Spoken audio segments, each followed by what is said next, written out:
Yes, good afternoon, ma'am.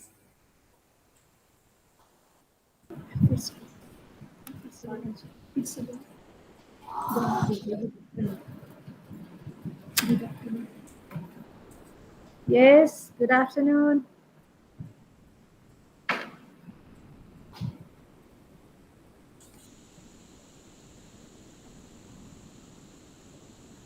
I hope the people have joined.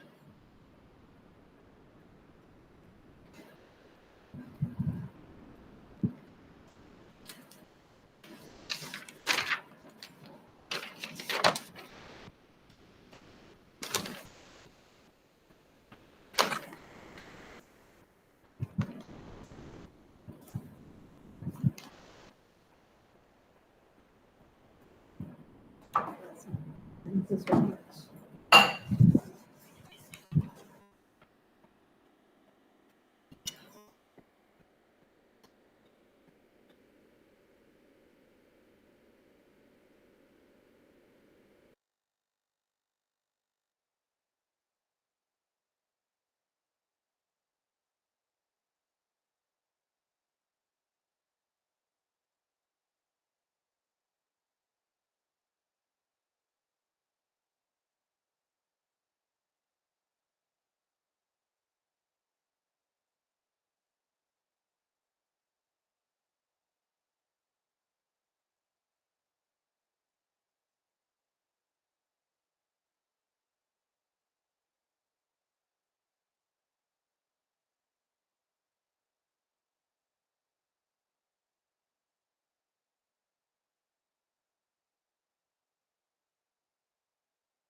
So let's move with the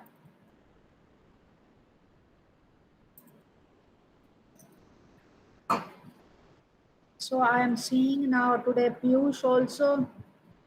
So I hope the students have joined. The learners have joined, I should say.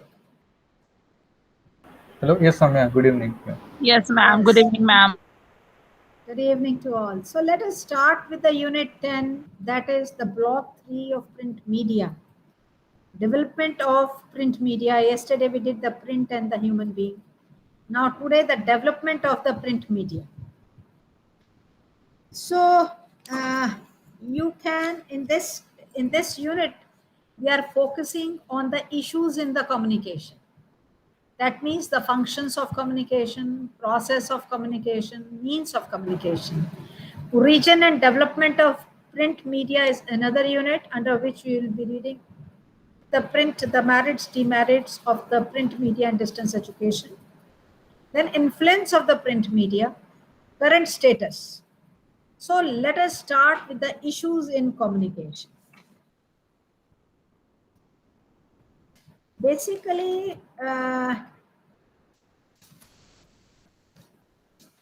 we have already studied in our unit 1, in our first block that was focused on the communication. Communication is a process of expressing and sharing one's views. It performs various socio-physiological functions. Uh, so basically the main features of communication are first information and knowledge. So what is there?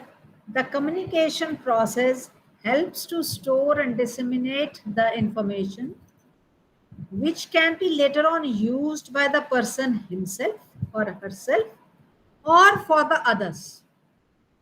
So this is how one can do it. So on the basis of the information, one can effectively adjust to his or her surroundings and also can take intelligent decisions. Second, the function of communication is socialization. As man is a social being, it is only because of its communication process that we understand the social norms and values of the society in which we live. So, with the help of this communication process, we understand each other. We understand the feelings, emotions, and expectation and ideas. That only they are the foundation stone for the existence of any society or for socialization. Education. The growth and development of an individual and society largely depend upon the quality of the education. And enhancing one intellectual development and helping to one to acquire the basic skills, she has to be a productive member of the society with communication. With the help of communication, good qualities is essential to achieve the objective for dissemination of information and knowledge. You can attain the knowledge by communicating with the function of communication. Entertainment, we all know, the people they go for entertainment, they go for recreation, they play their crucial roles, they go for the acting, they go for the Bollywood, they go for the Hollywood, or they cope up their stresses by playing the music by number of ways, by going for a gym, for a fitness programs. So entertainment is basically what? It is a communication. Then motivation.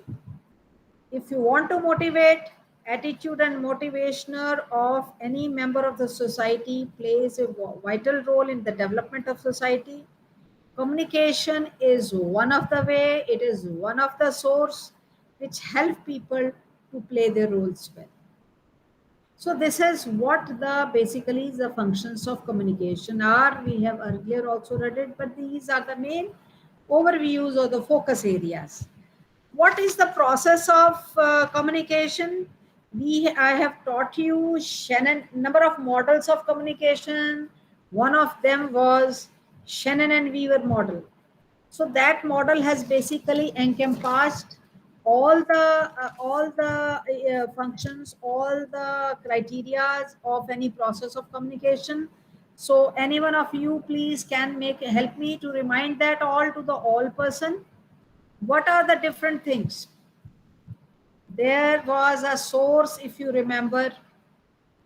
With the source, out of the all messages, they select one message, or it is a sender, and uh, there can so that source can be anything, a human, it can be animal, or even a non-living thing like a computer. So in the process of communication, the very important, the very first thing is the source. Then the receiver, that is the end. On one end there is a source, on the other end there is a receiver.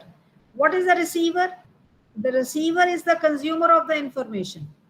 The information which you people are sending, that is in an educational communication institution, act as a source where the learner act as a receivers. Then in between these two, there comes the channel. And what is the channel? Channel or media. Channel can be through the spoken words, verbal, they can be printed material, like the chapters or the blogs or the books you people have in your hand, and which through which they can communicate between the source and the receiver. Code.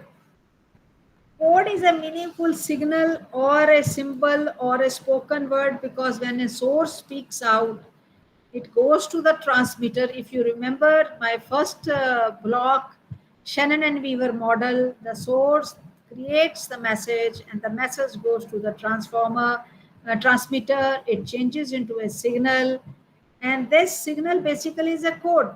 It can be a meaningful signal or a simple spoken word, printed word, audio visuals, and that code contains the sender's ideas, views to the receiver.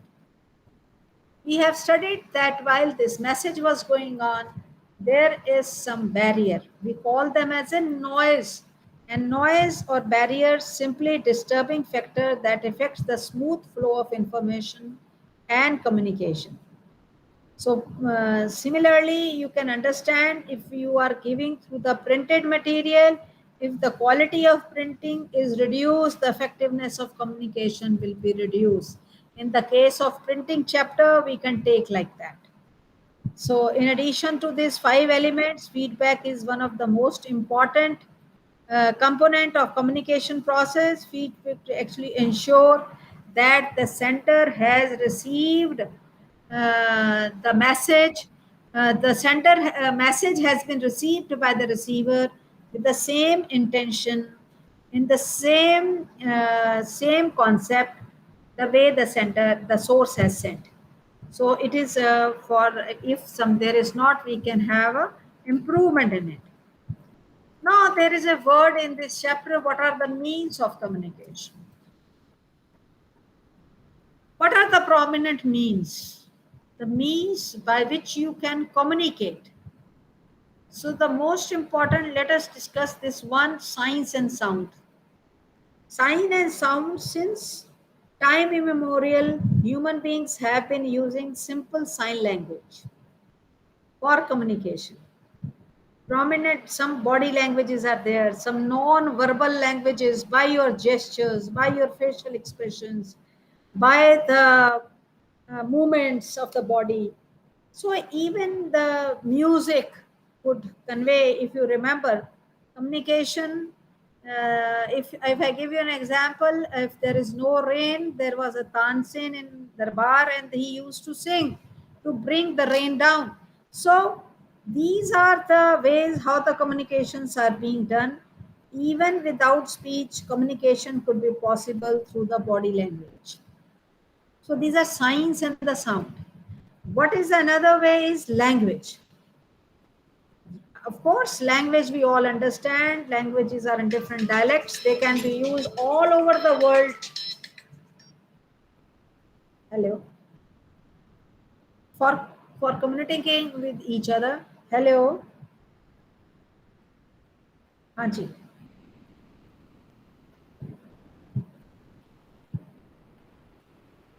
Hello. हाँ. अच्छा, ठीक है, कोई बात नहीं, don't worry. So languages play an important role in communication as well as in the education. So hence, this is the way, these are the means of communication. So next, I'll take you through the origin and development of this print media. Basically, this origin and the development of this media, we can all understand that communication is a fundamental process, without which neither can humans lead a smooth life nor a society can grow. So it is not only makes the existence of society possible, but also by its nature, it distinguishes between the human and other species. Communication, by way of just communication, so much verbal communication, we are able to distinguish both the species, the human as well as the other species. And if you see the history, the printing has generally been defined as the production or mechanical reproduction of identical copies of words or pictures, illustrations, by transferring ink to the paper. Further, the printing simply means what we can say volume production. In ancient times, the people India has been writing the epics on the bark, leaf, and such sort of materials. As far as the original, if we say the credit of the printing goes to the Chinese and the Koreans. How? They started till that time, as there is, because there was no printing technology, what the people were doing, they had to copy the written word by hand, and then and they just write down, and the more copies, for producing more copies, they have to again copy by hand, and it becomes of course tedious, very difficult, time consuming, expensive, and it was of course susceptible to the mistakes. So the what before the birth of the printing, there was a limited use of these handwritten books because of the way they were being written, copied, and it was difficult to write the whole books, and it took years to finish a single book. The Chinese wrote on a flat piece of a bamboo or a silk fiber until 180, when the paper was invented. And it is only after the Chinese invented the rag paper and the ink in 105 AD, they started written words for the educational purposes. The oldest book, uh, printed book, known is a Chinese religious book, the Diamond Sutra. It was printed way back in 1868 AD from the wood blocks on the mulberry bark paper in the form of a scroll. You can understand the things were written in the scroll down.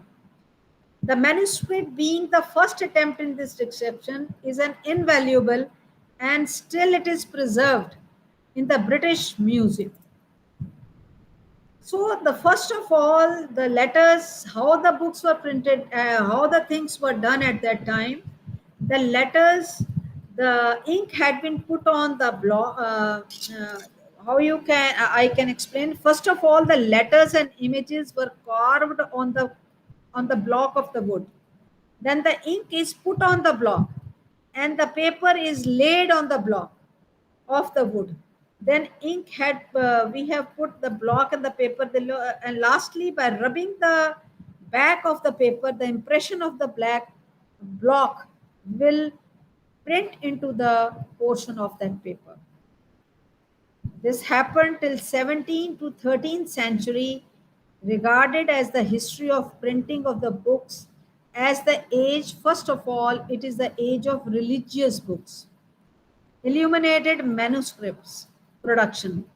The writing, copying, and illuminating were the popular techniques for the producing the books.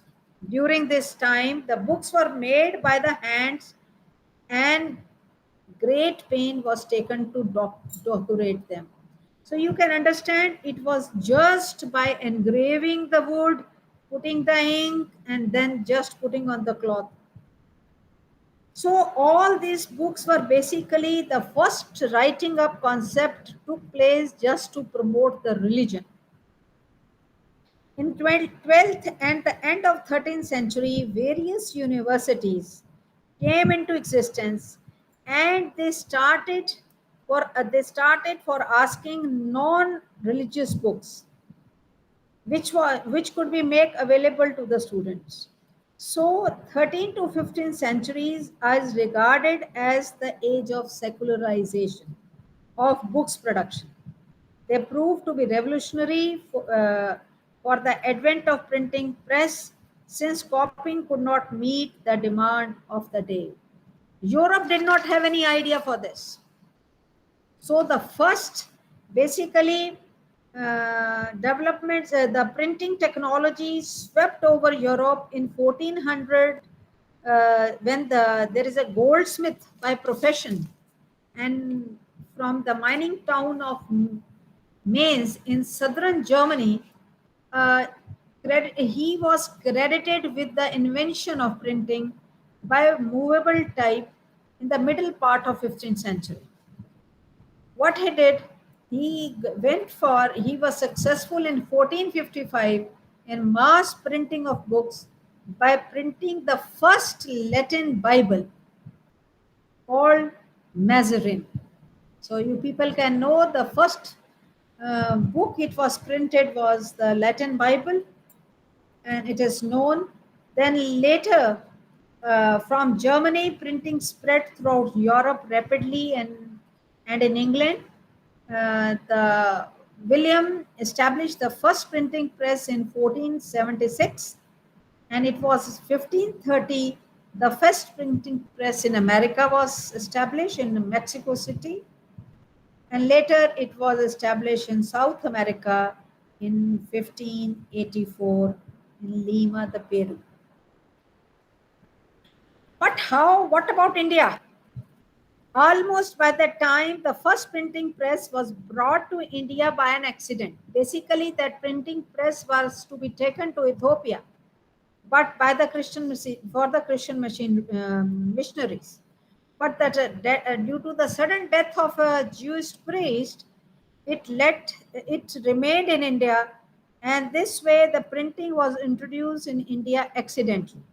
After 22 years, in 1578, the second printing press was established by a Christian missionary at a village in the Punikail in the district of Tamil Nadu, mainly to print religious books. Because this concept was there, if you print the religious books, you really do the good job, you do the job for the God. So the actually first, ma'am PPT आगे एक slide रुक गई है, शायद PPT आगे नहीं बढ़ रही है। ओरिजिन एंड हाँ यस अब आगे बढ़ी। Thank you ma'am. could you get that? अभी origin and development of print medium वाली स्लाइड हमें दिखाई दे रही है। आगे चलिए। आप आगे बढ़ गई हैं आप। अच्छा, no issue. Actually, that has not been written in the PPT which I am talking to you. Okay, तो अभी आप इसमें ओरिजिन डेवलपमेंट वाली स्लाइड पे ही हैं, मतलब उस पे बात कर रहे हैं। जो मैं आपको बता रही हूँ, could you able to understand? Could you move? आप मेरे साथ जर्नी में चल सकते हैं? जो मैं जर्नी लेके जा रही हूँ, आपको समझ आ रही है? Yes, very interesting. मुझे लगा कि वो पीपीटी पे भी कुछ विजुअल भी हमें कुछ दिख रहा होगा, इसलिए। It is not written in the PPT. Right. I am telling you with my what I memorize. Yes, ma'am, that is very knowledge useful. I have. Yes. Basically, okay. I am taking you how the printing came into picture and how then India came into picture. Right, ma'am. That is very clear. Thank you. Very nice. Thank you. After 22 years, which I'm yes, saying. Yes, ma'am. We are with you in the journey. Yes, ma'am. It's interesting.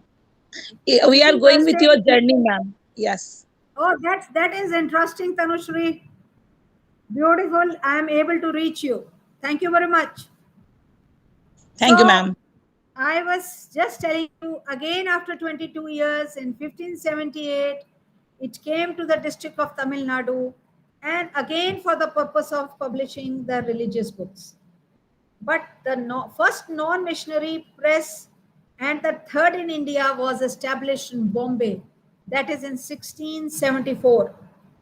So, however, it took 224 years to print the first newspaper in India since the first printing press came here. I have told you the first press came accidentally. It has to move to Ethiopia, but it could not. So the first press was in 1556. But our publishing of our newspaper took 224 years just for the publishing of our first newspaper in India. And that was, the newspaper was, anyone? Bengal Gazette. Yes, Bengal very good. That's a Bengal Gazette. A Bengal Gazette. It was the very nice, I hope I am talking to a very intellectual folk. So this came out on the January 29th, 1780. So printing was in Hindi language, and this newspaper came out. After that, the technology undergo constant improvements and change. There are a number of improvements in printing technology over the past many centuries, and it has been slowly becoming efficient, effective, and better. So publishing a book has now become easier and cheaper than before. You can understand from the blogs we have reached now. Nowadays, publishing a book has become cheaper, of course, with the advent of the computer technology and the revolutionized printing. Now, a large number of database can be stored in hard disks, in floppy disks, in compact disks, and writers have gained unmatched freedom. It is not now they can prepare the manuscript in bits, in pieces by cut and paste, and they can assemble them in any desired sequence within no time. So this is the journey through which I took you the origin and development of print media. Excuse me, ma'am. I have a question, ma'am. Yeah. Yeah, ma'am. When we were going to the communication first journey, the receiver, the sender, and the medium, Yeah. that here the word media was given or the channel was given. Yeah. Channel. Okay. And there was a code. Code is coming from the sender. Code is coming from the sender. No. And the No. receiver. No, Yeah, ma'am. ma'am.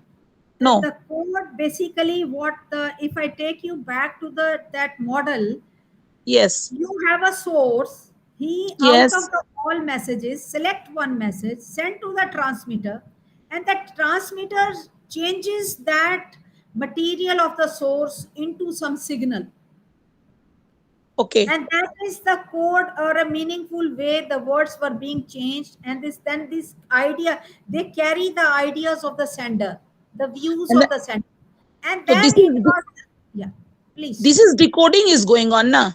Yeah. My code is coming and the receiver is decoding it. Then the receiver is understanding. Before the receiver is decoded, and then it Yeah. reaches the receiver. Okay. After decoding the receiver. Okay. And Correct. ma'am, yeah. And one more thing, ma'am. Yeah. When suppose I am saying the communication is going through a telephonic suppose tell you the receiver एक telephonic communication going.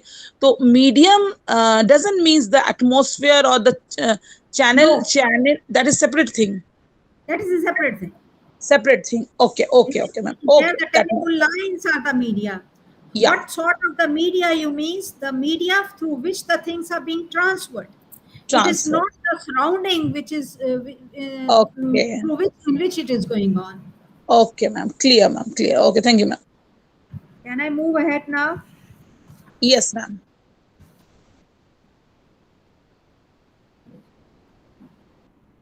Now you people understand the history. Now what the print media and the distance, what are the merits of the print media?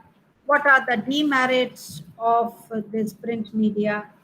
I hope by this time we all are aware now. The print continue one. We should understand one thing. Till now, the technology has advanced, satellites have come, but still no classroom is complete without this print media. The print continues to be the most dominant and highly used media in not only in the classroom but for the distance education. It is one of the important medias, right? Sometimes because the students, the learners are increasing, you cannot afford to be face to face. Moreover, this is a global village, world is a global village. Now the communication ways have increased, so we need some print media in either of the way. It can be digitally, or it may be in the form of the printing books, or in the form of the research papers. So in number of ways. So what are the merits of this print media? We should understand there. There is a, I hope you all understand the print media is portable. You can, books, magazines can be carried along and can be used anytime, anywhere. There is no rigidity of time. There is no schedules you require. This is your own schedule you can frame. You are not supposed to sit at the right at the place of the radio or television and listen that, but they are portable. But if you go for the TV or the radio programs, you are supposed to be there. You have to be sit there. You have to you have to be there in the real time. Easy to use. The print media allows ones to read it on its own pace, own style. So they are easy to use. Of course, out of all, if you see, we find this print is cost effective and in comparison to other media. Easily editable, revisable, referable, as compared to sophisticated electronic devices. So printed media easy and cost effective to edit and revise. Sometimes it is very, like I told you, I was talking to you yesterday about CD-ROM. The datas are being filled over there, but still there is difficulty in editing the data in CD-ROM. So these print media, it is printed, you can just, if it's a computer printing, computer assisted printing, you can easily edit them. What are the demerits of the print media? Of course, reading ability. If literacy and the knowledge of the language of the printed material is very important, because it should suit you. It means you should know about that language. Otherwise, it will be tough for you to take the to read it or to infer from it. So it has some intelligence level. The readers are also required to possess the of course that much of cognitive skills to comprehend the printed messages, to understand it, to understand the message for which material, for with the intention of which it is being written. It's a time consuming. Hello.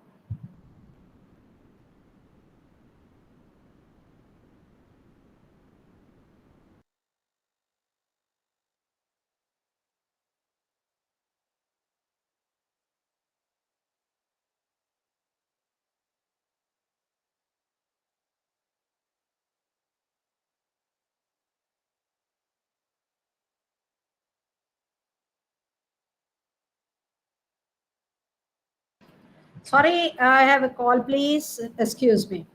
Time consuming. I says the reading material, of course, consumes more time than viewing the things.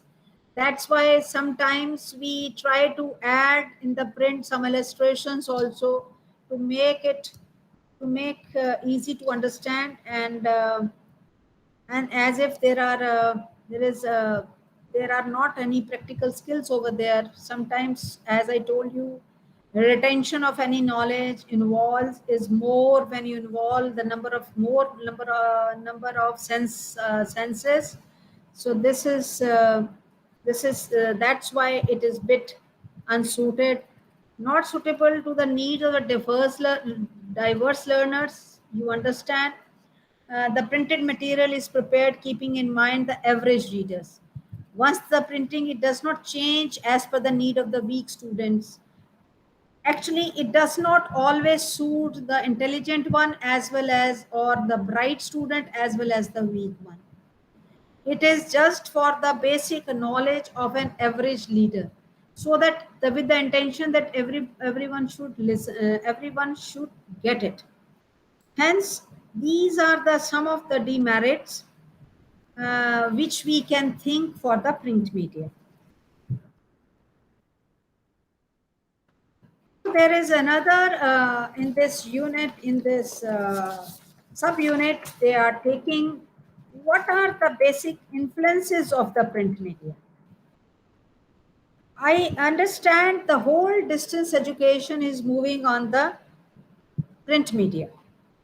So study materials earlier were cyclostyle. If you understand, see the past history, if you people are aware, they were first cyclostyle and was very often poor quality, and they were sent for the self-study.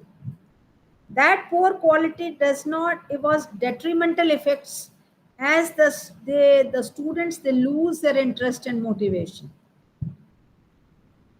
Similarly, however, the invention of printing came into picture, and the good quality paper and printing technologies was brought into the society, and great changes in the quality and instructional utility of the printing study. Uh, Basically, materials were produced. So, so we can say the print is believed to have a very much enormous effect on every aspect of the society. Print has been instrumental in bringing about all major shifts. By the time print was the only instrumental, when at the beginning the communication has started, so the language was put on the barks, it was written on the bark leaves, ultimately in Mulban silk, then on rag papers. So the basic purpose was to bring your ideas on the paper, and that was in the form of a print, maybe very uh, very early one, primitive one. So when the print is coming into picture, when it has been regularized, so print has been instrumental in bringing about all major shifts in science. Till now, the science we are studying, it is all printed material which make you understand the anatomy, the physiology, the various systems operating in your body, what are the surgeries which are going on. So this is basically the print which is instrumental in bringing the major shifts in science, even in religion, politics, and it has and the way the people think. They have modernized the thinking of the persons. So I should say the various changes has occurred in social organizations and in economics, from the 7th century feudalism to 15th century capitalism. We all understand. If I say back into the history, the Martin Luther, you all know, an American, and the Protestant, there was a revolution. People used to say this is basically the print which make it to happen. Basically, the print has not to do anything. What is the role of the print was that it added to the dissemination of the ideas and work. So that was therefore a lot of mental scientific attitude reasoning has developed with it. I should say that because of printing, people are unable to share their views and disseminate their ideas quickly and widely. It makes people more critical, analytical, and I assert here that even it has fostered internationalism by enabling the authors to get their ideas and opinion published within and outside the country. So it has helped to spread knowledge and their scholarships. It has given the platform for one internationally, and we can make to internationally a uniform language in which people from various parts of the world can communicate. So we can see the number of literatures are in English. We were able, after standardization of the language, we could develop the dictionaries, we could develop the spellings, we could refer the grammar, and similarly we can say it later on help us to go for a possible trade, cultural exchange at national and international level. And this is what I think, these are the influences of the print media in the world as a whole. Now, this is the last topic which they have tried to cover in this, is what is the current status? What is the current status? I says that in the world of printing, offset lithography, a technique of printing based on lithography, engraving, which I was talking to you, to be printed on a flat surface using ink to fill the engravings, were commonly used. but now the digital printings is becoming popular. Digital print technology is used to reproduce digital images on paper, and the ink forms a layer on the paper without getting absorbed. You can understand, when I was talking you, it was put on the block, it was absorbed by the paper, but the things are not like this now. So it allows multiple copies to be printed at a high speed at economical rates. Colored printing is also available now. You can print it at your home and the offices. They are now, the printers are portable and they are lightweight as they are available, allow printing at any place. And if you want to learn more about the printing technology, you can read any website. The theory went like, it went from there was inkjet printers, now the laser printing technologies, which has come into pictures and the quality has improved. So this is the way we can discuss. This is the current status of um, the printing. So this is how the unit development of printing media ends. I'm trying to take you towards from the different topics, so that at least if you could not get your reading material, you could listen me and understand, and you can able to retain something. So I hope, let us move to unit 11, that is self-learning print material. What are the things they want to include in self-instructional material? Self-instruction material, they want to read the nature of the self-instruction material. What you people are in IGNOU or in any distance university are going through, it is basically a self-instructional material, or SLM, self-learning material. So the topic here, the whole unit is focused on the self-instructional materials, nature of self, characteristics of self, types of self-instruction material, assess, design, and activities. And then the development of self-learning material, print materials, and then developing developmental testings. So let us now first move to the self-instructional material.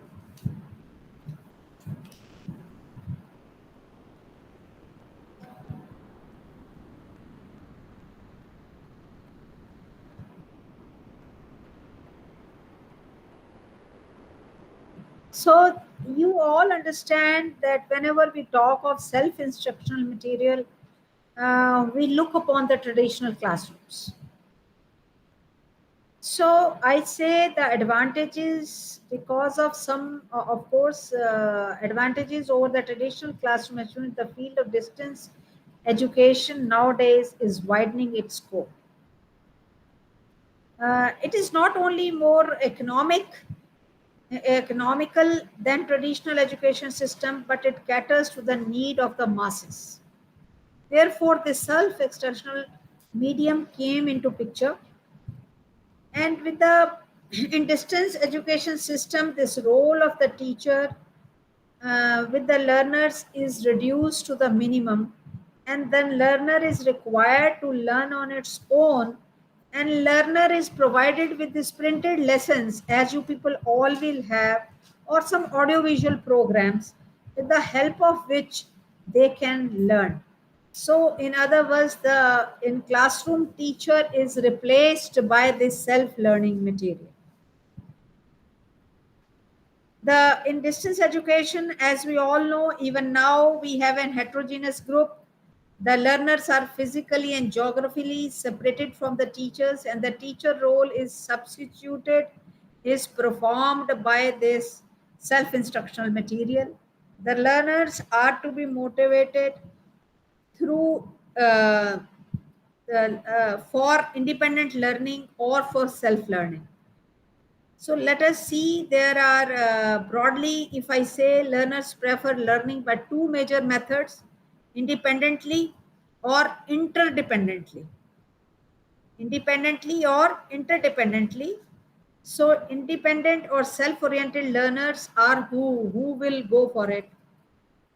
are frequently found if any person who go for an independent independent learning, then the person will be self-reliant in collecting the relevant info, because the person has to read himself, herself, or to analyze himself or herself, or comprehend.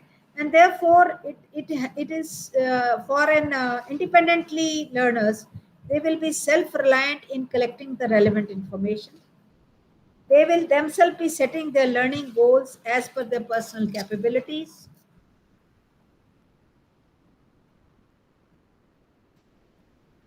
They will be preferring structured personal learning. They will structure themselves how we will learn, utilizing the learning opportunities. If they want to learn through any program of TV or the audio which can be relayed, which can be communicated, or by using some different websites, so they will structure themselves, utilizing the learning or enjoying the learning by self, finding enough time for learning because they will read with their own pace. They can give their feedback, evaluate their learning progress and pace themselves because they are independently doing all this.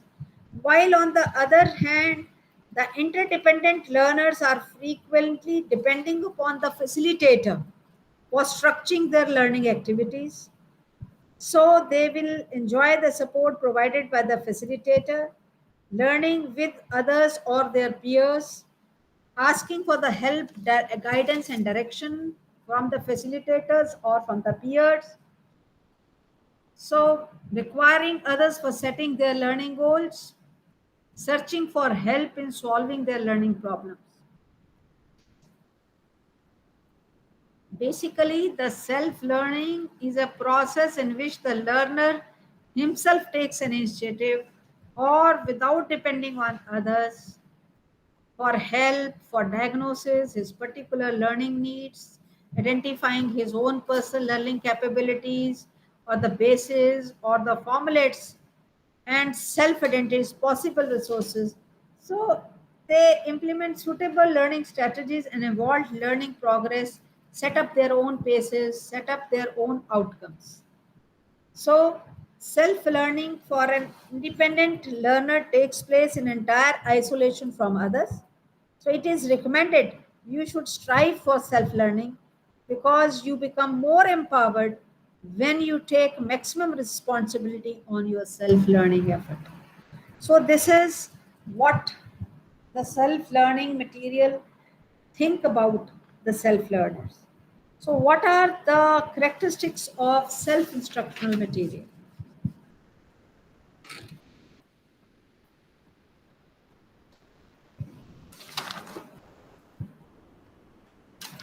What do you think about it? All of you are sitting. I feel all of you must understand the self material should perform the teaching function, because you get some all time with the facilitators. So they should be themselves guiding or teaching function. They should be able to help you to get the explanations or the guidance or the answers or the motivation out of this. So what are the basic characteristics it should have? If I put it into the bullets, there are some crucial characteristics of them.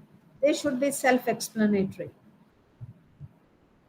The learner should be able to understand the course content better if the material is self-explanatory, with appropriate example, illustration, and cases. That will help them to understand themselves. It should be self-contained. What you understand by that? It should have self-sufficient, so that includes subject matter. It should be the elaborated subject matter which can be fully comprehended without any confusion. So additional references or enriched with the elaborate learning it should have. It should be self-directed, should provide you the guidance, hints, suggestions, and facilitate the self-learning. It should be self-motivating, Since the distance learners generally do not get any direct motivations from the teacher, therefore, it should help in motivating through their feedback at appropriate stages of learning. Self-evaluating, one essential feature of this is very important. Self-assessment, there are certain, when we'll go ahead, we will see there what are the activities, what are the directors being used. So there are self-assessment questions are there, activities are there. So it should be, they should help for the self-tests, the feedback about the progress of the learner. SLM should give its report itself. So these are the very important things. But in addition to these characteristics, LM should be very clearly and with the objectives. As whenever I start the unit, I usually ask you to tell you what are the different objectives, what are the main points which this unit will be focusing. So it should be very clear and very specified objective should be there. It should be learner friendly. And of course, when I talk to you, Chitra, or talk to you, Tanushri or Manik or my other learners, it gives a feeling of connect. It gives you a feeling as if we are connected to each other at this real time of our life. So that's why the first or the second form of a person is usually used just to make you feel friendly with the content. It should, I hope, elaborative things should not be written, although they should be self-explanatory, but it should consist of the short and manageable chunks of the content so that you people can understand well. SLM should include pictures and illustrations. As always tell, more the things, more involvement of sense organs, more learning is there. If you give the proper headings and proper subheadings, it is easy to comprehend. So these are the important criteria or characteristics of your instructional material.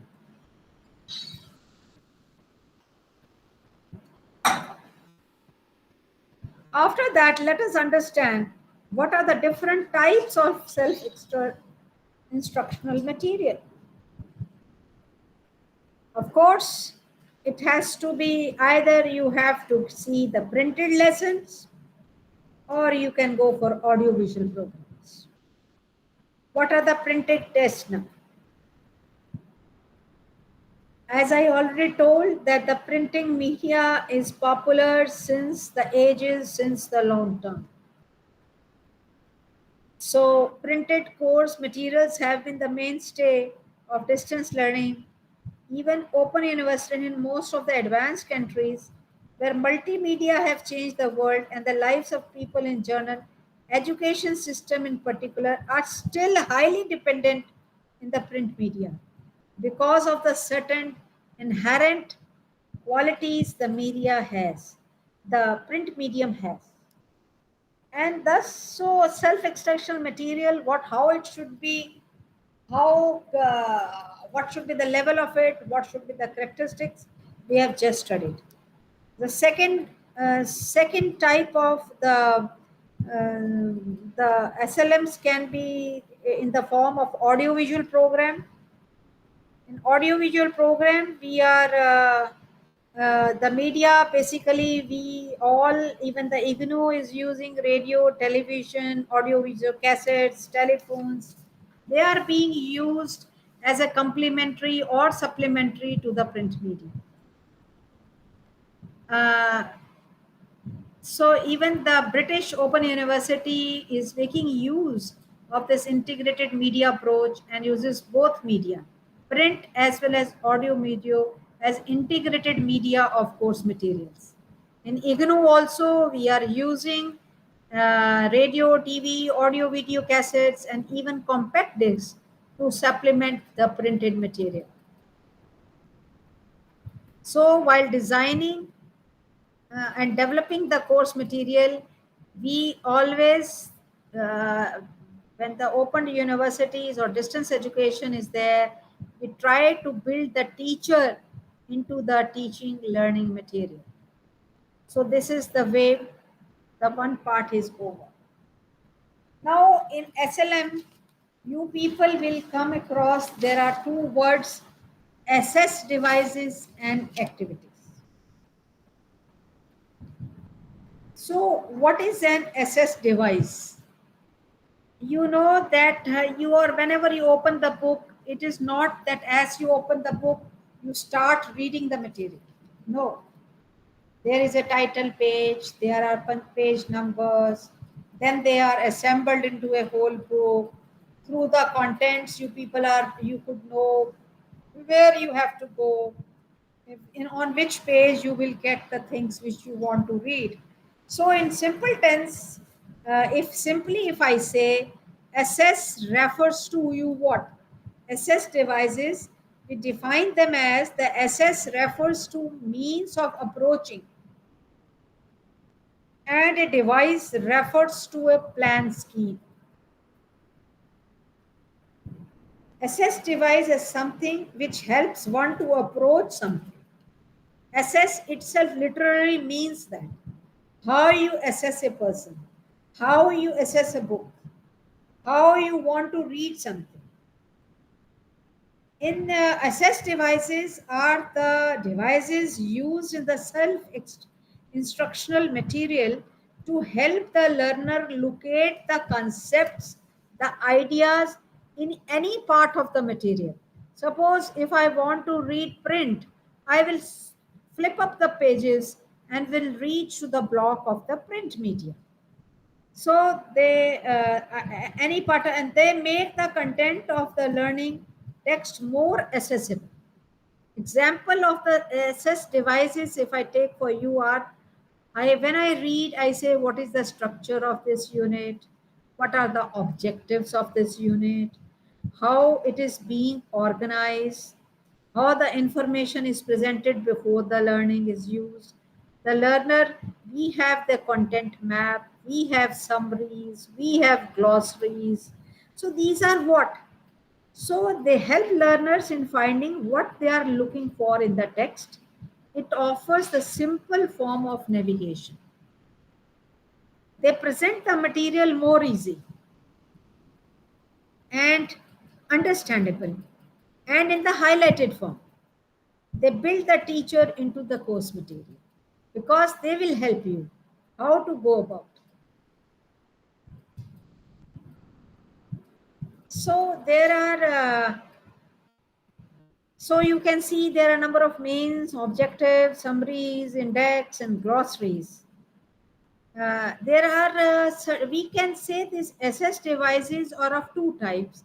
One is global, another is local SS devices. When you talk global SS devices, we see that it consists of what I was talking, aim, objective, summary, index, and glossary. While in local devices, which will give you the label and highlights of various parts of the text, headings, subheadings, they come under the local SS devices. They can be particularly at a particular place. So the SS devices are basically divided into three types on the basis of the actual location in the content. What are they? They are directors. They are taking you, they are holding your hands, they are scaffolding your hands. So where they are present, at which place they are present in the content, they are divided on the basis of their location. First is in the beginning of the unit. The portion, the assess devices which before the actual presentation of the course content. What are they? They comprises of the title, list of the content, what will be the objectives, what will be the introduction. So some devices, they are available in the main body.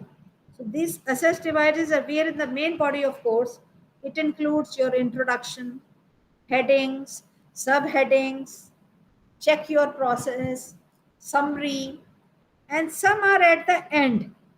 So the main body, it mainly consists of what? It consists of glossary. of the terms, many terms are used in the text and you don't know the meaning of that, and you can further go there and understand the meaning after reading from there. So and there is second word which you have before I started. There is two words. One is the assess devices, which you have understood. What are these devices? Now, on the basis of the location where they are present, in which form they are present, you have understood. Now, what are the different activities are also there? In any SLM, SIM, there are SS devices as well as activities. So what are basically these activities? These are the things that can be used to ask the learner to do and involve in active learning. Apart from reading of self-learning material and watching or listening to the audio video programs, these questions or tasks designed to help learner think themselves, understand better. So they help you applying learning to do practical problems. So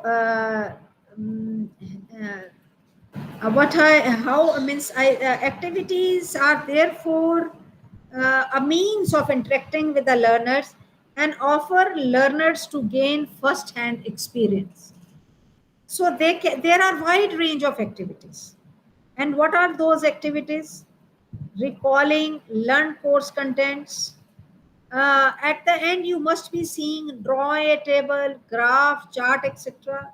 Judging and evaluating fresh ideas, comparing new ideas with the old one, expressing views on various subject matters, critically analyzing various concepts and phenomena, new suggestions or solutions to different problems. So the type, the IGNOU has prepared the taxonomy of these activities. What he says, there are two type of activities. One is question based, other is reflective action based. So question based, as you are looking in text, in the activity, the question based activity, learner is to respond to the question asked in the SLM. You can see in the, let us take the first one, in text questions. In these questions and activity, there are questions and activities. They are embedded in the text itself. They help learner understanding of the text. The basic purpose this type of activity is to continuously interact with the learner when they are going through the text. So it keep the interest and motivation of the learners alive. And this is also provided with the feedback about the answers. So this is basically this one. And then there are the second type you are looking that in question based, there are self-assessment questions. What are these self-assessment questions? You all are reading through the materials.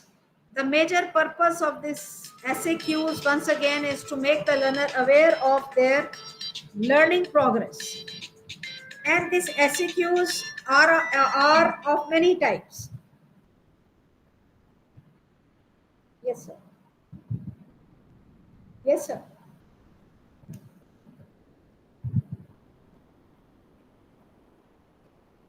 कुछ नहीं आया, कुछ नहीं आया. Letter अभी पता करती हूँ, अभी पता करती हूँ. और लोग कोशिश कर रहे हैं पर ऐसा नहीं. पता नहीं, कोशिश कर रहे हैं बहुत तगड़ी, पर अभी ऐसा कोई मूव नहीं हुई. अभी करते हैं, मैं करती हूँ. तो लेटर पे कैसा यही तो PH की side. So I was taking self-assessment questions. The self-assessment questions.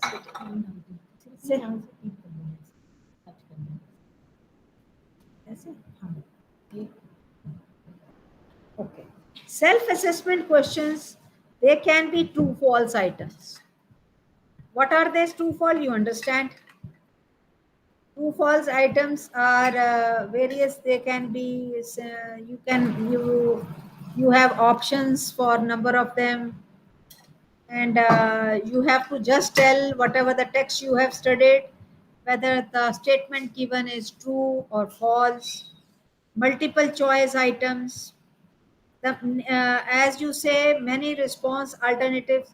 There are many responses given to the alternative single question, and one response out of those options will be correct, and there will be other distractors. Sometimes they are so closely knit that it is difficult to select, but you can always understand if you put the right answer out of even that imitating very close distractors. You can understand that you have understood the text very well. Match items, what you always see at the end of your unit, you have some of the questions are like match the items. There are multiple stimulus questions and multiple response options are there in the matching items. So learners are required to find out the response options which matches with the stimulus options. So these are the things you people are very well known of, but what they are, you have understood. While these are the self-assessment questions.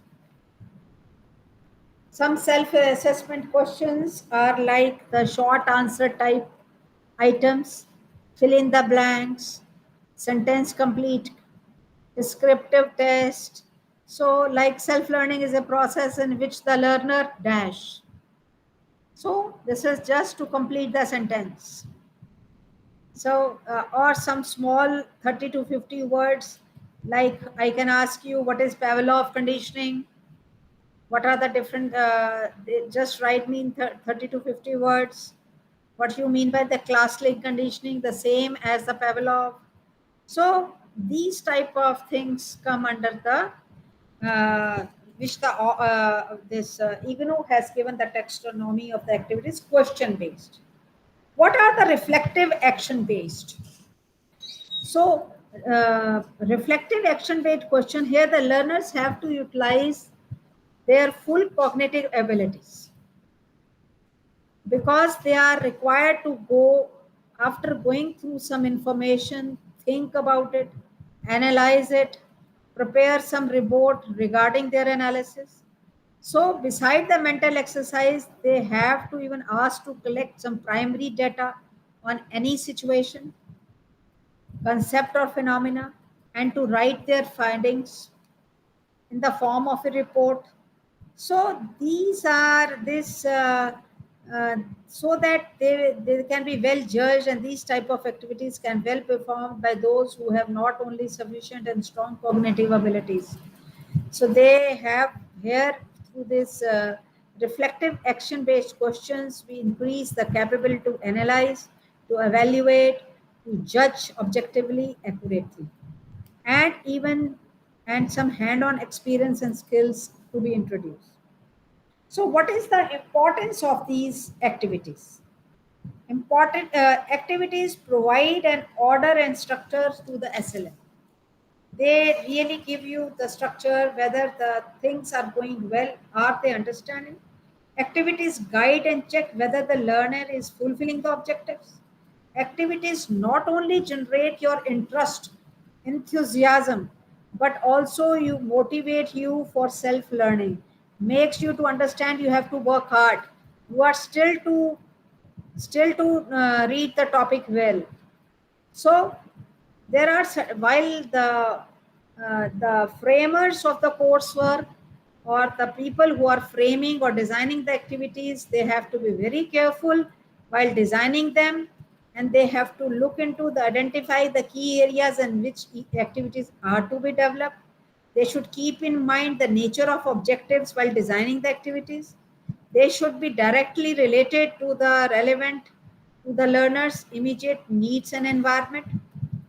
The purpose of your activity should be clear to the learner. Activity should match the learned course material. So usual feedback, which is the backbone of any SLM, is to be taken care of, relevant to each activity should be done. So I hope by this time you have assessed device and activity. We are talking about the self-learning material. So different things related to SLM we are covering in this unit. So how you development of the self. Now the next topic in this is how do you develop the self-learning print material. How do you develop? So here you all know that distance education is extensively based on the printed SLMs. So utmost care has to be taken to ensure the quality. SLM is not just writing an article or a research report. Here you have to enable the learner to learn on their own, indulge in self-learning. The purpose is to prepare a self-sufficient, self-explanatory, self-directed, self-motivating, self-evaluating SLM. So therefore, although there is no journal formula for developing SLM, but that there are many important dimensions which should be taken care and should be given due importance while preparing the SLM. So for convenience, the SLMs are generally divided into three sections: beginning part, middle part, end part.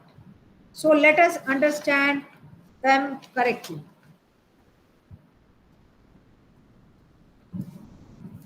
Mm, although so structure, the initial part of the unit, as I took uh, from the structure of the unit. Although most of the authors they write the contents, whatever the books you people are reading, the very first page gives you the content. While in distance education, we use the term structure, preferred because of its pedagogical value. So under this heading, um, uh, detail this structure in this the content is divided into sections and subsections. The structure carries the same way. It will help you to find where you can find what easily you can find, and this way they give the structure. They give you the objectives of the unit, unique feature of SLM and rarely found in any textbook. The objectives at the very beginning are given and they refer to a statement regarding some desired outcome. It specified what a learner should be able to do or tell after going through a specific section. It is important to note that the objectives formation is not sufficient, rather a constant check required to determine whether these objectives are achieved or not. Here, this is, and the verbs in stating your objectives in the behavioral terms are very crucial and essential when you frame this SLM. Then comes the introduction of the unit. Under this heading, a brief introduce here, along with emphasizing the linking the past knowledge of learner. uh, the, the structure of the unit is to explain what you are going to present in this unit. The basic theme of the unit is also to be given due importance here, and you will mention some special audiovisual aid references, supplementary aids, help the learning, additional learning side by side. So these are regarded as the introduction to the learner to different resources through which the learner can read, or they help you out. In the middle part of the unit, Now, in this middle part, the content in the form of SML to fulfill the objectives you have already decided in the unit. So, material in the form of a short, manageable chunks, and they are put into some sections. And each section is provided a unique and relevant heading and deal with one objectives of your unit. Further, we give a personal touch. Use of first and second person in writing SLMN is recommended while you are writing the main content. It should seem like a conversation between the distance teacher and a distant learner. You should be, while writing this, one has to be very particular and careful in using the language in the unit.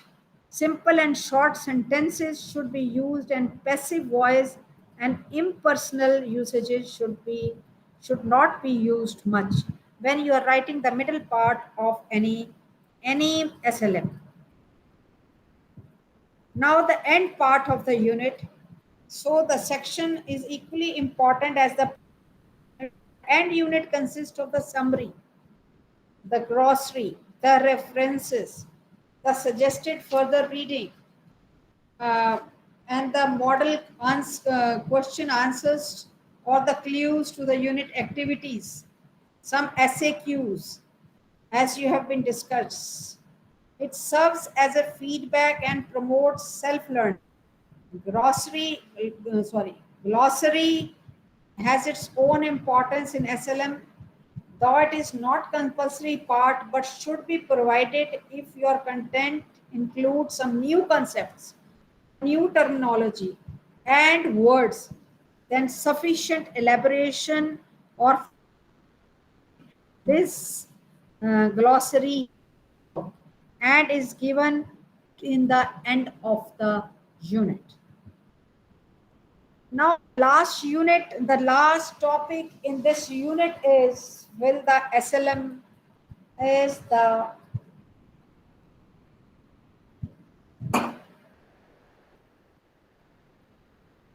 development and the developmental testing. You have thought of SLM, the statistics, how it should be framed, but it is not always to before producing in bulk, because in distance education it has to be produced to the bulk. So it must be the SLM must we should conduct some tryout before submitting the bulk printing. So 2 ways: face-to-face tryout. We take a sample of 4 or 5 people. We take a sample of 4 or 5 learners from the target population for whom this SLM has been developed, and provide them with the unit and ask them to pinpoint the weak and difficult areas and welcome criticism and suggestions. We note them whenever we feel it is genuine. Objectivity, we modify the material. It becomes cost effective and before launching the SLM. There can be the free trials. In case of the face, we take 4 to 5 people, while here we have 25 to 30 learners. And for the target population, experts and experienced colleagues. The purpose and their copy that unit to all of them and request to critically evaluate the unit and detect the difficult areas. So the questionnaires are being made. The respondents to give their to respond them. Of the various parts, sections, subsections, activities, and hence this way of getting the suggestions, the SLM is improved or changes are being made.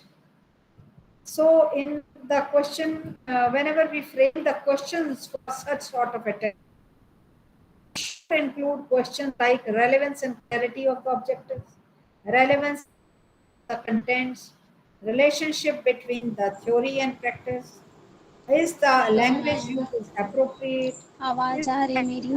The feedback given are appropriate? Is the material is motivating and self? Do the Sheelam wants to speak something? Do you want to say something? I could see that Sheelam wants to say something.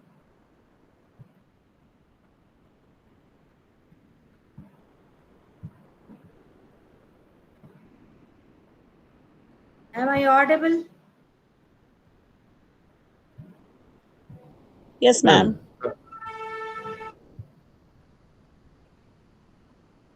Okay, Sheelam has left the meeting, no issue. So is the charts Ma'am, and tables are appropriate and relate to theory? Is the overall presentation of the material is nice?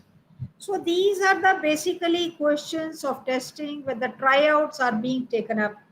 While after preparing the SLM, a sample is being prepared, and keeping in mind these sort of questions. So depending upon the feedback analysis, we compile the information and modify the SLM, and then we just publish it and in the bulk production for the masses is being done. So, dear learners, we finishes up with this unit 11.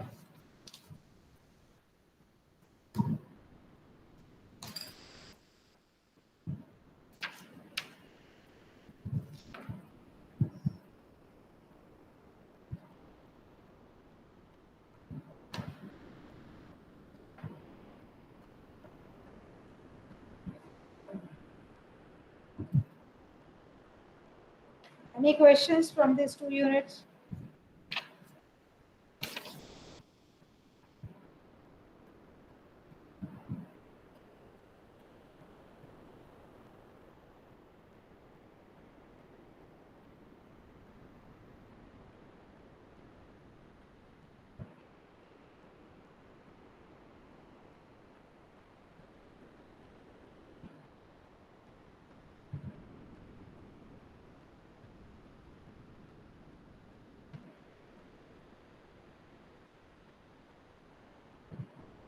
Excuse me, ma'am.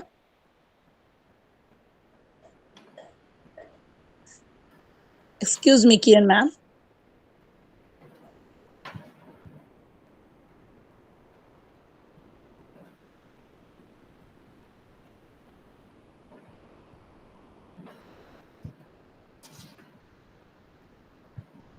So let me move. Then 12 issues in reading and study skills.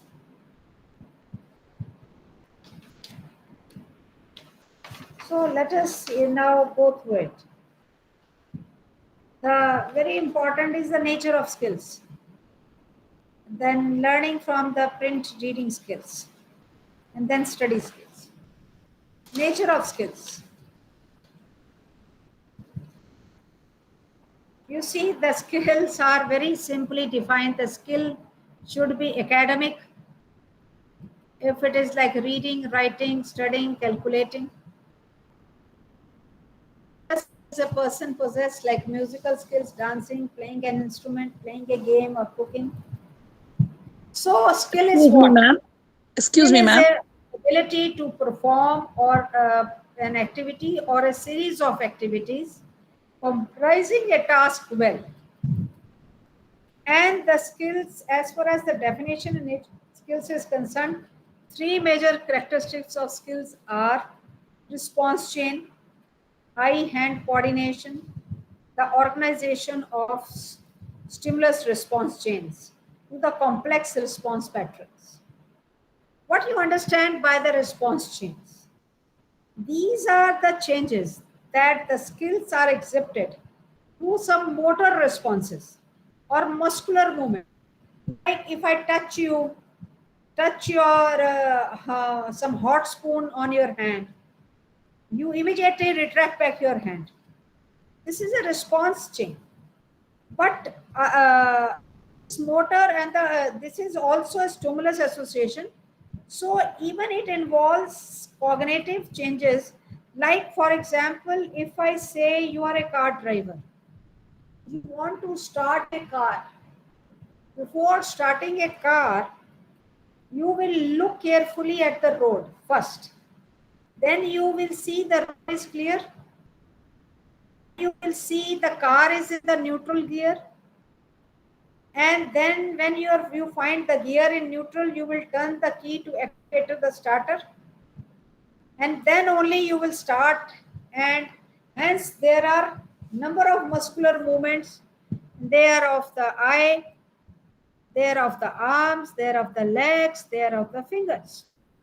This is response chain. The second behavior consists of good coordination between eyes, eye and hand coordination. In this, if the cricketer, for example, is batting, his game is batting in the cricket game, its behavior is first is a good perceptual. He should see the bowler, how he is bowling, and he will involve his high and as per his perception or the movement of the bowler, he will try to move his hand. Hence, this is a eye-hand coordination. And then there is an organization of SR stimulus, that is from simple to complex. So this skill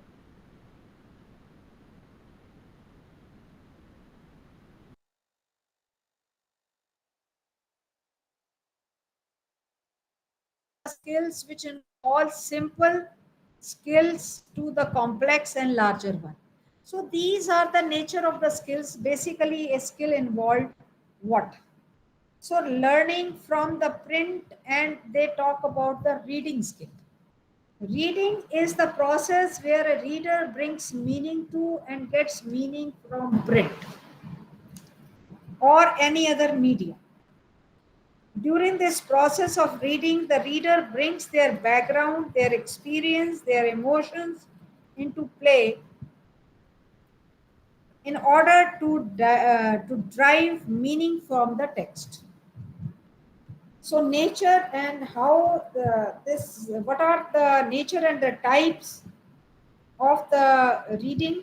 So essential qualities or characters of reading, we now will discuss that the reading of the text and not from the form such as, I should say that the reading, nature of reading can be explained into two prominent theories. One is the Gibson, another is the Resnick. The business stress the way the beginner and the mature learner reads. Their views outline a theory of reading based on the principle of perpetual development, including following major tasks. They'll see the distinctive features, invariant relationship in the events, higher order structures, abstraction, ignoring some irrelevant information, and peripheral mechanisms, reduction of uncertainty. Thus, the learner by reading carries out several tasks like noting the distinct features, all these features, and finally being sure of the message the writer wanted to convey. According to Resnick, the reading depends upon letter sound correspondence, with increasing importance upon semantic language aspects over time. The various aspects associated with learning to read include significance of decoding. They decode the nature of reading skills, the relation between reading and language, factors that integrate learning to read, the acquisition of reading. So, as far as the type of readings, both of the types are concerned, the very important is the reader will only read if they have enjoyment in learning, either by glance or in this, it should have the in-depth concentration, either at a great speed or an optimum speed. The reading integrates processes that are cognitive as well as comprehension, dealing with the abstraction, perception of the meaning, and also sometimes to the hidden instruction of the reader. Right. So, sometimes it is very difficult to understand and assimilate or to comprehend after reading the particular text. So the term taxonomy of reading or taxonomy of reading comprehension is widely used terms, and the variate taxonomy is widely accepted taxonomy in the as far as the reading comprehensions is there. So there are 4 categories of barrier taxonomy. These are the literal recognitions. These are inferential comprehensions. They are evaluation and apprehension. These are the 4 categories of Barrett's taxonomy when as far as the reading skills are concerned.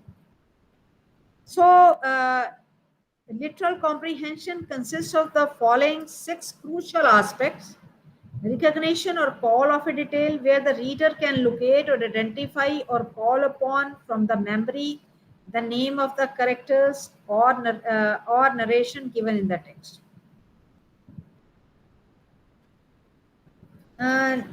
I should tell you again that this literal comprehension basically emphasizes the recognition and recall of the ideas, information and happening that are vividly stated in the material to be read. Hence, these aspects are included when we talk of the literal comprehension. Recognition and recall of the main ideas. Here, the reader can identify a given idea in the text. Recognition or recall of a sequence where the reader recognizes the recall of the order of events or the text. And then recognition, recall of the comparisons, where the reader identifies the likeness and differences in the text. Recognition or the recall of the causes and the effect relationship where the reader can identify the causes and consequences. Here in this character traits, the reader tries to highlight the trait of a character. If you go for the second factor which the barrier taxonomy gives of the reading comprehension, that is inferential comprehension. Inferential comprehension refers to the logical conclusion drawn from the statement through deductions or inductions. The student, for example, synthesizes the content of the selected reading material. We say it could easily comprehend, inferentially comprehend. His or her personal knowledge, imagination are the basis of that hypothesis formed after reading. The 6 things which has been taught about, has been discussed in this literal comprehension, they besides inferring some what we can understand is that they make a student to successfully synthesize the content. Evaluation refers to the judgment made by the reader about the content of the reading by comparing the same with the external criteria like information provided by the teacher or the expert or the renowned writers or the authentic sources through the World Wide Webs or on the subject.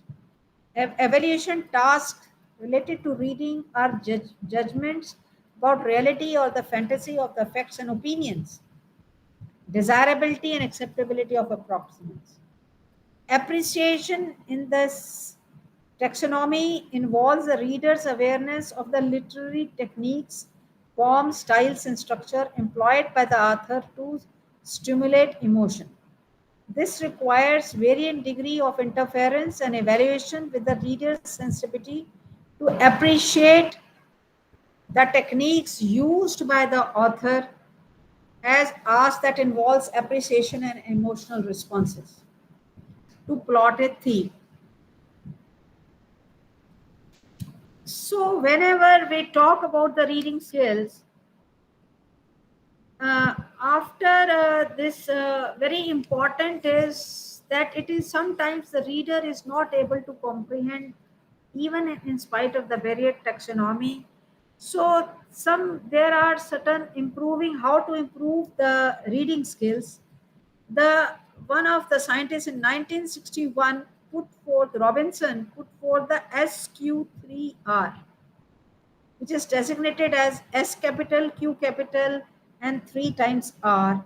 They stand for survey, Q for question, R for read, R for recite, and again R for review.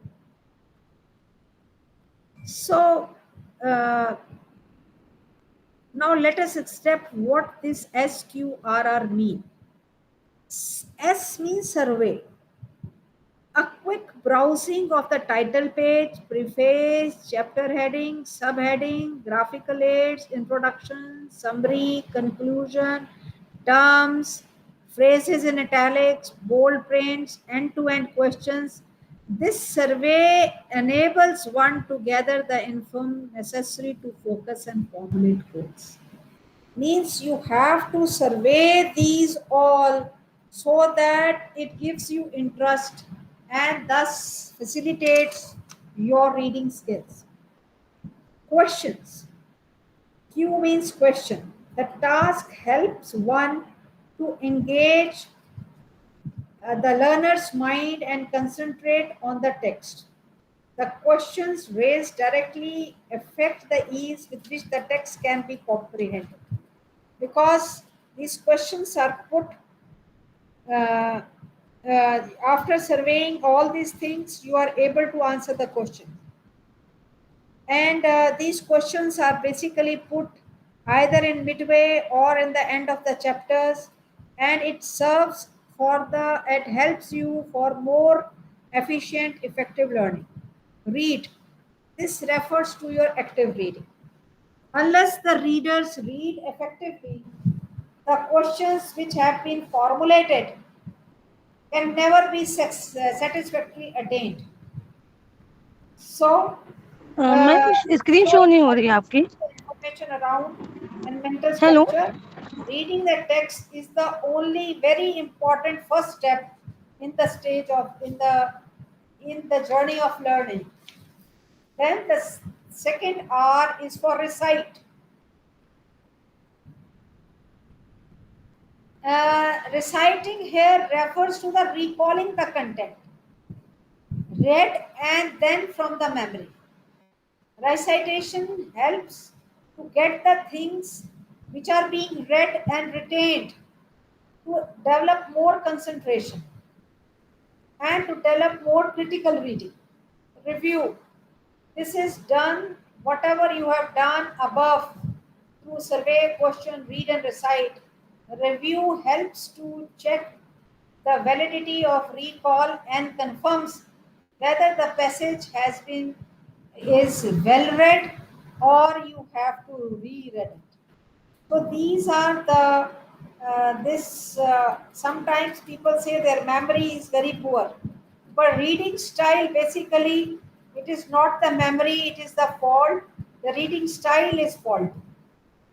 So hence you have to take care of this, which will help you increase your reading skills.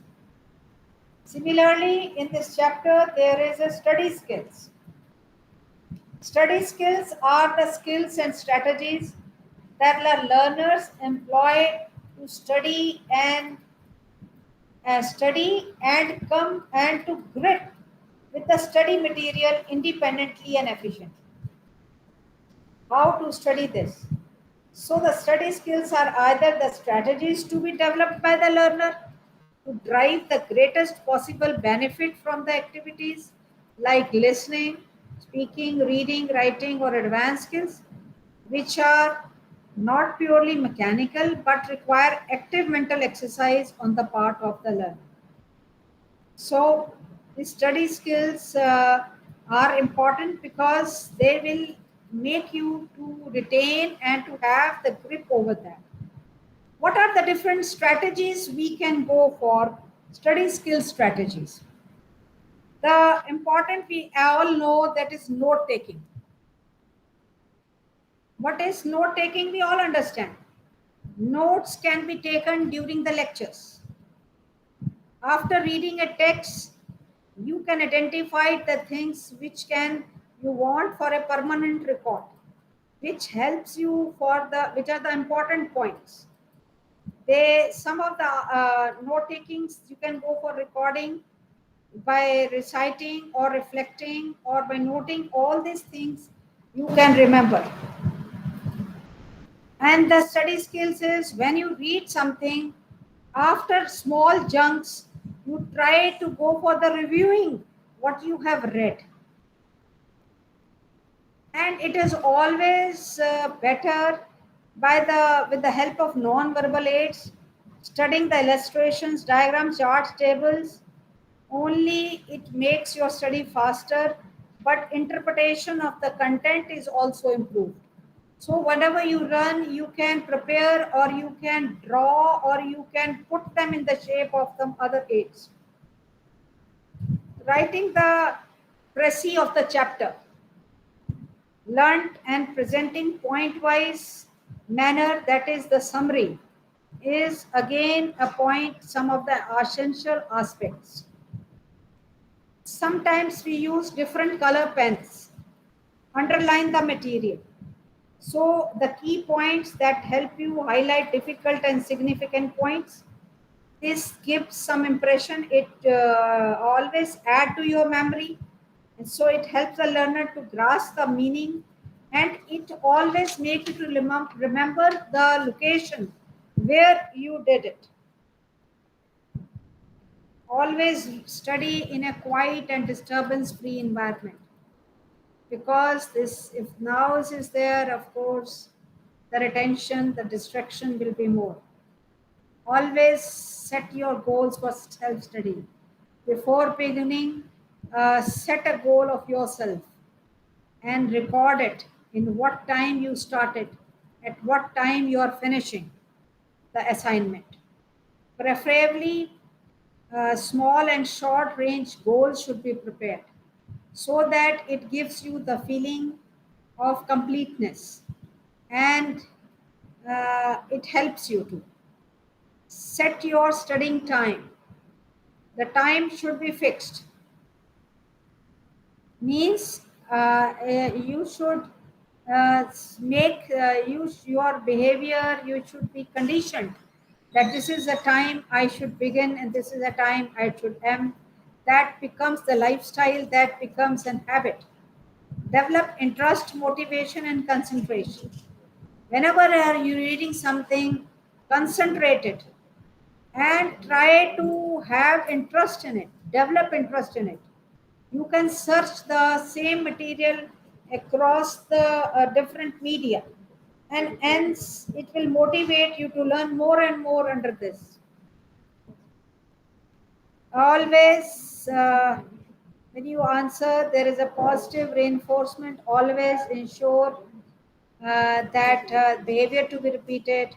So hence, reward yourself on achieving your goal. Always feel, if I have done this, I will do this. If I'll do this, I will really get something. I will have some positive reinforcement. So while developing the print media, there some points should be taken here.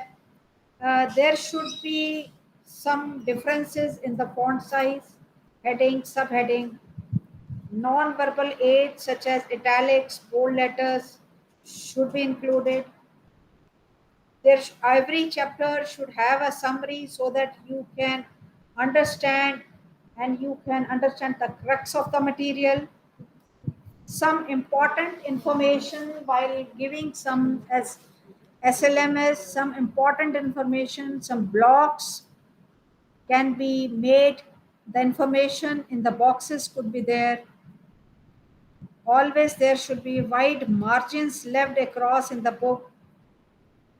Activities and a session desired should be included to frame a proper study material. to enhance the reading skills of the learners. Any question, please? We are over with the unit 12.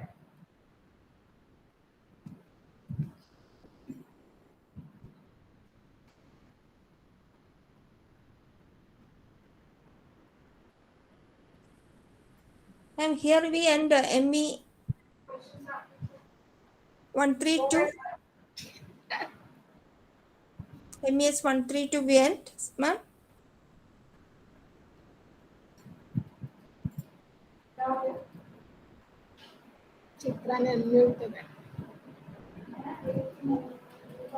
Ma'am, next block we will continue. One more block is there, no? Chitra, do you want to ask something? Yes, ma'am. One more block is there, no? We will continue it later, or we end here. I MES? hope all of you are here. Yes, Let ma'am. us switch on our cameras. At least on the last lecture of mine, Yes, ma'am. I could recognize the learners who are with me for the last 4 days. Thank you, ma'am. Here we end I MES feel all of 132. us should switch on our cameras. There are 2 more units left. So Yes. if any issues, you can always talk to me or you can write to me on my email. It is kiranangra@gmail.com. I have been teaching you for last 4 days. From And where, I ma'am? have tried my best efforts. From where, to- ma'am? Which place? To your voice, Chitra, you are mute, I presume. No. So you should know who is the person who is teaching, and I should know who are the learners who are with me. Can you hear me? I had a beautiful journey with all of you. I have given you my email ID. If any query, you can ask me, or I can even deliver another 2 blocks. I will try my best to answer your questions. I am from this college. It is very nice. I have taken a pic of all of you just to put it in the memory lane of my life. Thank you, Thank you ma'am. so much. The voice, you people, your voice are not audible to me. Thank you ma'am, आपके चारों दिन हमारे लिए बहुत fruitful रहे। आपने बहुत ही अच्छे से यूनिट को एक्सप्लेन किया, पीपीटी आपने बना के, आपकी तैयारी प्रिपरेशन भी बहुत अच्छी थी। जो हम डिटेल पीपीटी आप लेके आई बनाई। Sir, Vikas, I don't know why you people are not audible to me. Ma'am, we can hear. We can hear. Unmute yourself. हमें आपकी आवाज आ रही you है are ma'am. talking to me. I can see your lip movement, but I couldn't hear you. Now you can hear me? Yeah. Beautiful voice. Okay, ma'am. From where? Which place you are talking, ma'am? I am from Haryana. I am a principal of a college. Okay, thank you, ma'am. I Thanks. am, yeah. It So is we have two more units. No, It's- 2 more units left, ma'am. 2 more units. Basically, I am Ambala based. Ambala is one of the districts in Haryana. Thank you. So, may I know from where you are, Chitra? I'm from Abu Dhabi. I'm talking from Abu Dhabi, but I have Abu registered Dhabi. in Kerala. Okay, very nice. Where is from Anjali is there? Can I hear Anjali? Yes, ma'am. I am from Lucknow. That's beautiful. Where are Vikas? Hello, from where you are? मैं भी लखनऊ से बात कर रहा हूँ ma'am. अच्छा, very nice. मैं कह रहा था मैम कि 4 दिन जैसे आपके सेशन रहे, आप वेल प्रिपेयर्ड पीपीटी लेकर अच्छे से आपने एक यूनिट को एक्सप्लेन किया, एग्जाम्पल्स दिए, एलोबरेट किया, तो बहुत ही वो अच्छा जर्नी रही आपके साथ में। तो I appreciate your all efforts और हमें बहुत अच्छा लगा आपके साथ। Thank you ma'am. Thank you very much, sir. It gives me a motivation. I have just told you the positive reinforcement. I'll come more prepared. I'll have more illustrations. That the learner always give you a feedback, and the source, the receiver gives it and source changes. So Shilam, how are you? From where you are? You are not. You are unmute yourself. Basti ma'am नमस्कार. नमस्कार ma'am आप कहाँ से हैं? बस्ती कहाँ से? बस्ती जिले से Okay. यूपी में बसती है जिला वहाँ से। UP Lucknow Basti Okay. So thank you to everyone. Any questions? And my namaskar. God bless Thank you, you. ma'am. Thank you, ma'am. God bless you all. I hope you should examination well. Thank you. And let's wait when we meet next. Anyway, if you need my help, you can write me or you can ask the question on my email. My email is iranangra, my name @gmail.com. Okay, thank you. Thank you.